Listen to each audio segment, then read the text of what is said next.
गणनायकाय गणदैवताय गणाध्यक्षाय धीमहि गुणशरीराय गुणमण्डिताय गुणेशानाय धीमहि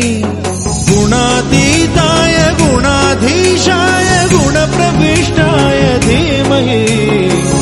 एकदन्ताय वक्रतुण्डाय गौरीतनयाय धीमहि गजेशानाय भालचन्द्राय श्रीगणेशाय धीमहि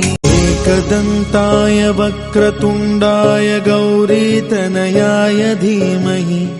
गजेशानाय भालचन्द्राय श्रीगणेशाय धीमहि गणनायकाय गणदैवताय गणाध्यक्षाय धीमहि गुणशरीराय गुणमण्डिताय गुणेश